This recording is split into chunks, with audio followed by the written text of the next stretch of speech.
So the firehouse was nearly empty. Everyone expected a sort of ho-hum election when suddenly there's a surprise. Colin Byrd. That's right.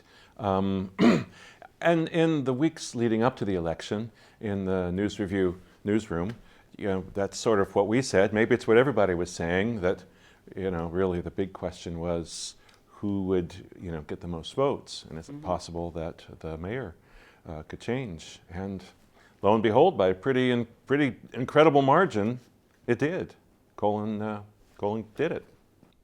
I think Colin was as shocked as anyone in the room when we eventually found out, and it really went from nothing to an oh my God moment there. Yep. Our reporter who was there said that in a way, when he got up to talk, he was almost not quite speechless, but flabbergasted, or just completely, kind of still sort of, awed that it had come to that point.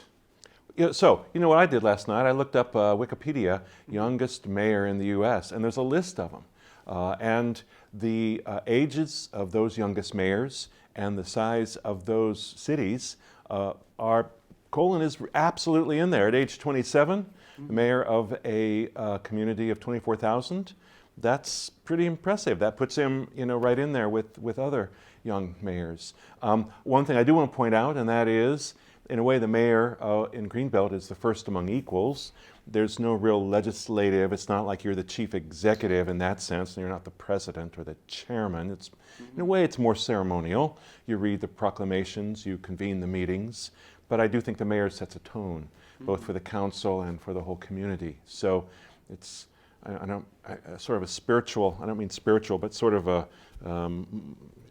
emotional or kind of a leadership, It's not like the president who will sign a thing or make a decision that goes into law. Mm-hmm. And I can see Colin growing into the role really quickly because he's a very smart, savvy young man. He is, and he's had 2 years. He's had, in a sense, he's earned his 2-year whatever degree in Greenbelt Council. And yeah, it's been fun to watch him grow into that position. So now we get to watch him grow into another one. Mm-hmm. So let's move on to the watershed thing. We've got citizens passionate about making sure Greenbelt's watershed are protected, and they met with City Council at a work session. Right, and basically the point was just to let them know what's going on, what's happening with the watersheds. And watershed is basically, it's how we deal with runoff, how we deal with rain. It's important to guide it or to so for example, in GHI there are 3 rain gardens. Mm-hmm. Those are designed to direct water instead of going on like a parking lot into the sewer and then out. It directs it back into the ground where it gets filtered and can be of use. So it's a proper use and management of water. And also another thing, it's easy, I think, to take that for granted because we're, how far are we from the Chesapeake Bay? And this is a huge watershed we live in. It's a very wet climate, a wet place, maybe not this fall, and so managing our water is important. I was a little surprised to hear there was a creek, Still Creek, which I had never really heard of before, and there's going to be a convenience and gas station set up right near this creek. It was proposed, and I guess it's still going through. We reported on that a year and a half, some time ago. But yeah, and that's one thing that came out in the article, the whole balancing act between development and watersheds and what we do with water. Another example that you and I discussed here last week, and that is the Bureau of Engraving and Printing. Exactly. There's a group that is looking at the Beaver Dam Creek watershed, and they are concerned about what will happen to with that 50,000 gallons of discharge from the plant per day.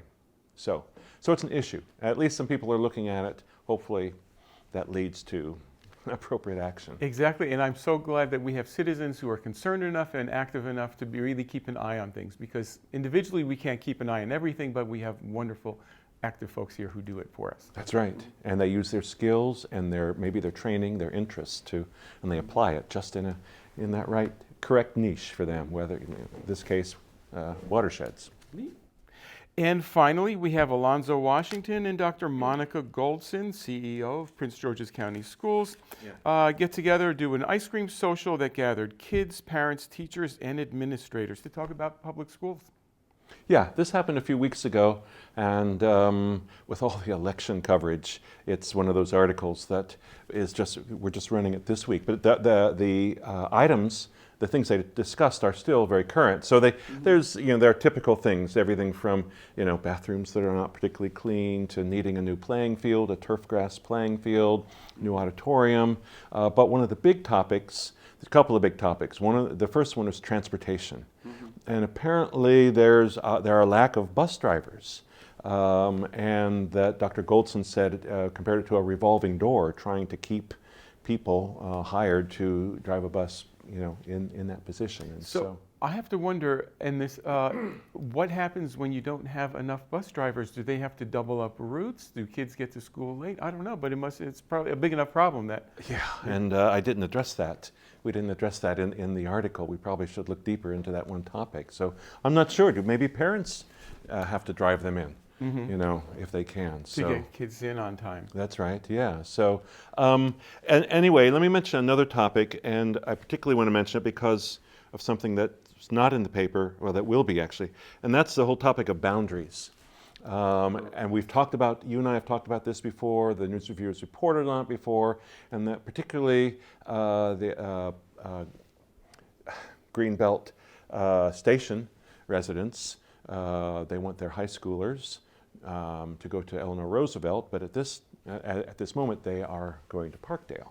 And so the council has discussed this and has expressed their strong opinion that Greenbelt Station students ought to be able to go to Eleanor Roosevelt. Eleanor Roosevelt is very crowded. They have temporaries. The principal says we have room for more. Dr. Goldson says we, want to keep. Anyway, it's an interesting and complex topic. And here's one thing I want to mention, and that is next Tuesday, November 12th at 6:30, the Prince George's County Board of Education will meet at their Susser Administration Building in Upper Marlboro to discuss exactly this, boundaries.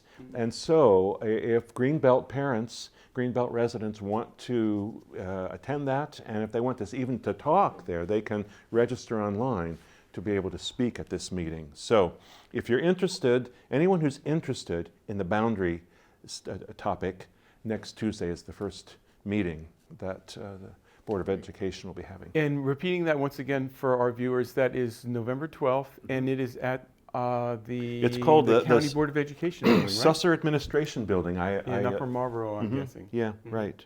Yeah, you look it up on the Prince George's site to get the exact address, but that's what we have. Great.